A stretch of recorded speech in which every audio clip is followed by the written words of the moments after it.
Hello, and welcome to another edition of Cisco Vive Extra. Here, Cisco Live on the floor here. And I'm Jennifer Geisler. And for this interview, I have Jim Cooke. He's a Senior Director of the IT-driven business transformation. And what's really interesting, why I've asked Jim to join us here today, is he has another new perspective as it relates to cloud. So I'm going to bring that on to him and say, Jim, first of all, welcome. Thank you. And two, I want to hear this new perspective because there's been tons of talk about cloud, but you told me that you have a different white cloud than what anyone said yet today. Well, I think that it's interesting, a lot of times when you hear cloud, a lot of people are talking about it from a technological viewpoint. And when you really step back and you look at the paradigm shift that cloud's creating, it's not so much about technology, it's much more about a macroeconomic pattern. So what I'd equate it to is in the old days, if you look at the evolution of power, every power plant or every manufacturing facility had its own power plant to actually run that manufacturing facility. And as the power became more efficient, they built power plants for cities, and eventually as the distribution mechanisms became more efficient, they built power plants and everyone could get power over the power lines.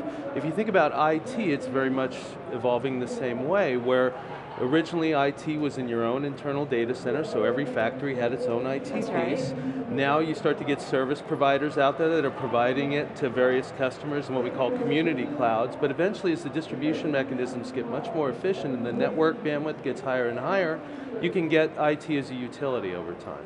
And that fundamentally changes the whole business paradigm around the use of technology, where it's no longer a novelty to have the technology, it becomes an expectation.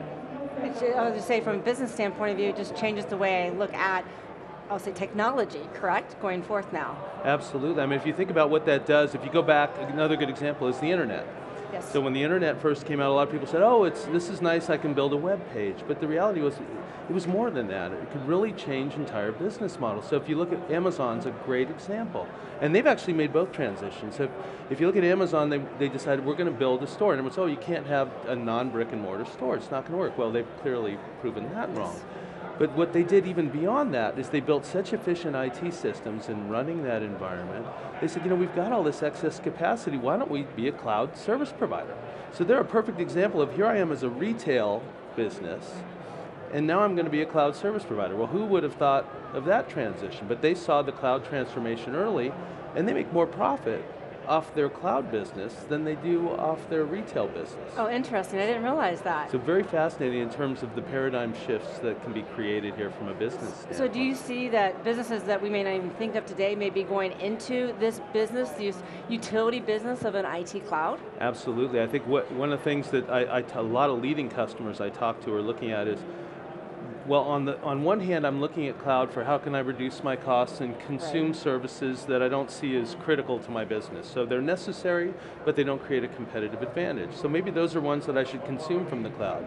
But then they look at their environment and say, wait a minute, I do some things that are really unique that perhaps other people in my industry would like to pay money for. Exactly. So if I built, in the case of financial services, I built an analytics engine that helps you analyze very complex pieces of data. Well, everybody wants that. Why can't I just package that up and sell it and use that to pay for even more IT investment? So it's really fascinating how some customers are actually not only thinking of themselves as consumers, but now thinking about changing their business much the same way Amazon did and becoming a provider of services at the same time. So if your view is more of cloud is more of a business model, then how does that tie back to Cisco? Because, we don't sell businesses. Yeah, we don't sell businesses. Maybe we should. But one of the things that's necessary for this transformation to occur is you have to understand the technology, and the technology is an enabler for this transformation. Okay. So the business models themselves are incredibly unique, but if you don't have the technology underpinning it, you can't make the transformation.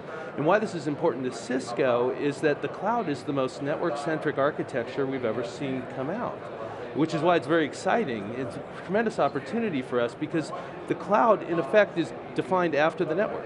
So the whole cloud moniker was really derived from the old architectural diagrams where they used to show the cloud representing the network. Yes. And then the internet, and now it's actually the cloud.